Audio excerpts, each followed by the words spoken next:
Hello everyone, हमने पिछली video में पढ़ा था बिगनिंग ऑफ सिविल वॉर जो कि अमेरिका में हुई थी। फिर हमने पढ़ा था कि सिविल वॉर ख़त्म हो गई और अब्राहम लिंकन द्वारा वहाँ पे गेटिसबर्ग में एक स्पीच दी गई थी और उसके बाद अब्राहम लिंकन का मर्डर हो गया। हमने यहाँ तक ये सारा कुछ पढ़ लिया है अपनी पिछली वीडियो में। जिन्होंने पिछली पार्ट्स नहीं देखे हैं उनका लिंक मैं डिस्क्रिप्शन बॉक्स में डाल दूँगी, आप वहाँ से उस लिंक से पिछली वीडियोस देख सकते हो इस चैप्टर के साथ रिलेटेड। आज हम पढ़ने जा रहे हैं कॉन्सिक्वेंसेस ऑफ द वॉर। तो कॉन्सिक्वेंसेस का मतलब होता है कि जो वॉर शुरू हुई है उस दौरान क्या क्या हुआ, वहाँ पे कौन से इवेंट्स हुए, कौन सी चीज़ें वहाँ पे हुई। So let us start with this consequences. First है the war touch the lives of almost every person in United States. Means हर एक इंसान जो यूनाइटेड स्टेट्स में रह रहा है, अमेरिका में रह रहा है, वो अफेक्टेड हुआ था इस सिविल वॉर से। और अगर उनमें से भी हम बात करें कि स्पेसिफिकली कौन ज़्यादा अफेक्टेड हुए, that were the women section of the society. कि विमेन फिर क्यों ज़्यादा अफेक्टेड हुई थी, क्योंकि in the civil war maximum person जो घर के मेल पर्सनस हैं वो तो वॉर पे निकल गए, सिविल वॉर पे चले गए। क्योंकि सिविल वॉर बाद में जब हमने पढ़ा था ना कि 1861 में ये सिविल वॉर फाइनली शुरू हो गई। वेदर वहाँ पे टेंस सिचुएशन पिछले बहुत सारे सालों से थी, लेकिन अभी फाइनली वहाँ पे वॉर शुरू हो गई है। तो जो मेल पर्सनस है वो तो वॉर पे जा चुके हैं, लेकिन घरों पे कौन बची हैं अभी? विमेन। तो घर की रिस्पॉन्सिबिलिटी के साथ साथ मीन जो घर में रहने वाले बच्चे हैं, बुजुर्ग हैं, उनकी रिस्पॉन्सिबिलिटी के साथ साथ अब उनको उन वर्क प्लेसेस पे भी काम करना पड़ रहा था जहाँ पे पहले मेल पर्सनस काम करा करते थे। लाइक अभी अगर हम नॉर्थ की बात करते हैं तो विमेन ने कौन कौन से काम शुरू कर दिए। नर्सेस के तौर पे उन्होंने काम करने शुरू कर दिए, गवर्नमेंट क्लर्क्स बन गई, फैक्ट्री वर्कर्स बन गई। ठीक है, उसके अलावा भी वो जो वॉर एफर्ट मीन्स वॉर में जो कुछ भी उनको हेल्प चाहिए थी, मान लो कोई वाउंडेड है, किसी को चोट लगी है सोल्जर के, उसको हेल्प करनी और उनको मेडिसिन प्रोवाइड करनी, खाना प्रोवाइड करना, whatever the requirement were there, तो कौन उनको पूरा कर रही थी? विमेन कर रही थी। और अगर हम साउथ की बात करते हैं तो जो सदर्न पार्ट ऑफ अमेरिका था वहाँ की विमेन को भी सारे के सारे काम अभी खुद करने पड़ गए। मीन सारी रिस्पॉन्सिबिलिटी अभी उनके शोल्डर्स पे आ गई। तो उन्होंने कौन से काम करे? उन्होंने क्लर्क के तौर पे जॉब करनी शुरू कर दी, नर्सेस के तौर पे शुरू कर दी और काम करना शुरू कर दिया। वहाँ पे अगर कोई फैक्ट्री थी, जहाँ फार्म्स थे, मीन्स खेती बाड़ी का काम अगर बचा था कहीं पे, अदरवाइज़ बहुत सारे फार्म्स तो डिस्ट्रॉय करे जा चुके थे। ठीक है, और जो बच्चे खुचे फैमिली फॉर्म्स थे वहाँ पे उन्होंने काम करना शुरू कर दिया। तो विमेन सेक्शन बहुत ज़्यादा प्रभावित हुआ इस सिविल वॉर से। विमेन के बाद जो दूसरा सेक्शन है जो इस वॉर से बहुत अफेक्टेड हुआ था वो थे द ब्लैक पीपल। अब ये ब्लैक पीपल कौन है? ये वही वाले लोग हैं जिनको गुलाम बनाया गया था, स्लेव्स बनाया गया था, और जिनको फ्री करने के लिए ये सिविल वॉर एक कह लो कि वो शुरुआत बनी जिसने स्लेवरी को फ्री कर दिया। चाहे ही सिविल वॉर के दौरान ही अब्राहम लिंकन ने इमेंसिपेशन प्रोक्लामेशन डिक्लेयर करके स्लेव्स को फ्री कर दिया था, लेकिन हम सभी को पता है कि स्लेवरी ख़त्म नहीं हुई थी। ठीक है, सदर्न पार्ट में अभी भी स्लेवरी कंटिन्यू थी।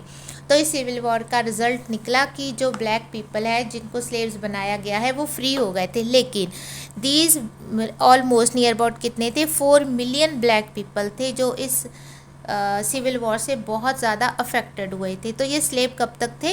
ये 1861 तक स्लेव्स ही रहे हैं। ठीक है, बहुत सालों से स्लेवरी वहाँ पे प्रैक्टिस में थी और 1861 तक ये स्लेव्स ही रहे हैं। उसके बाद स्लेवरी बैन कर दी गई है।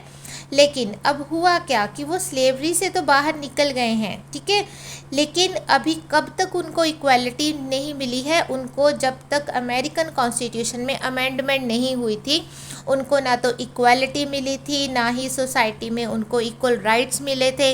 ठीक है, तो फिर अमेरिकन कॉन्स्टिट्यूशन में 13th अमेंडमेंट करी जाती है 1865 में और स्लेवरी को ऑफिशियली बैन डिक्लेयर कर दिया जाता है और स्लेव्स को ऑफिशियली इंडिपेंडेंट फ्री डिक्लेयर कर दिया जाता है। लेकिन उनको इक्वल राइट्स अभी तक भी नहीं मिले थे। इवन सिविल वॉर ख़त्म होने के बहुत सारे सालों बाद तक भी उनको इक्वल राइट्स नहीं मिले थे।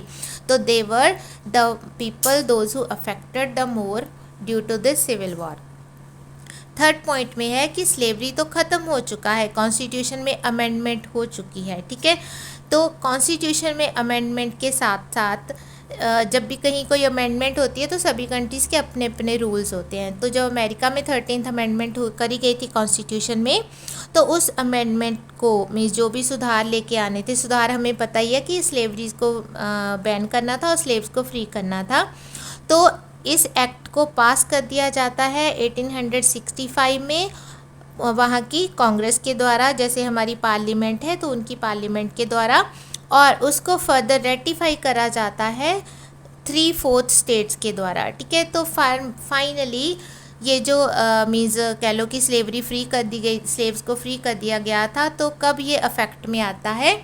दिसंबर 1865 को। तो ये भी किस चीज़ का रिजल्ट है? सिविल वॉर का ही रिजल्ट हुआ है।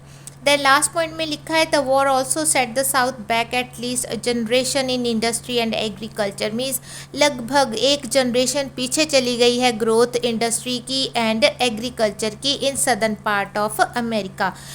क्यों चली गई है पीछे? ड्यूरिंग दिस सिविल वॉर, जब इनकी सिविल वॉर बहुत अग्रेसिव रूप में कन्वर्ट हो चुकी थी, तो आर्मीज़ ने क्या करा? फार्म्स को, फैक्ट्रीज़ को डिस्ट्रॉय कर दिया था, ठीक है। क्यों डिस्ट्रॉय कर दिया था? क्योंकि काम वहाँ पे अभी हो नहीं पा रहा था, हमले शुरू हो चुके थे और वो चीज़ें अभी वहाँ पे ग्रोथ बिल्कुल स्टॉप हो चुकी थी। देन जो लेबर सिस्टम है, लेबर सिस्टम फेलेन चाउस का मतलब है, मान लो अगर हम फैक्ट्रीज़ की बात कर रहे हैं, जहाँ हम फार्म्स की, खेती बाड़ी की बात कर रहे हैं, तो वहाँ पे मिसमैनेजमेंट हो चुका है, ना तो वहाँ पे काम करने वाले अवेलेबल हैं और जो स्लेव्स थे वो फ्री कर दिए जा चुके हैं, तो सब कुछ मिसमैनेज शुरू हो चुका है वहाँ पे। Then now until the 20th century did south recover fully from the economic affect of the war. तो कब तक हमने शुरू करा कि 1865 में ये सब कुछ ख़त्म हो चुका है जो सिविल वॉर के साथ रिलेटेड था, लेकिन उनको प्रॉपरली प्रोग्रेस करने के लिए कितना टाइम लग गया? 20th सेंचुरी शुरू हो गई है। अब 20th सेंचुरी का मतलब है लगभग 150 ईयर लग गए हैं उनको प्रॉपरली प्रोग्रेस अपने एरिया में लेके आने के लिए। Then in contrast the north forged ahead with the building of a modern industrial state.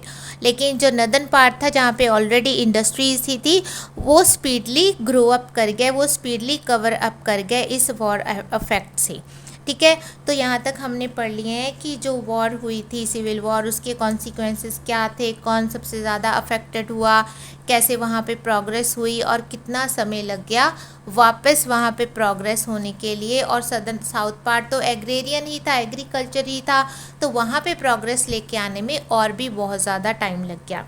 सो यहाँ पे हमारा चैप्टर भी डन हो चुका है। Watch the video, like, share and subscribe. Have a good day.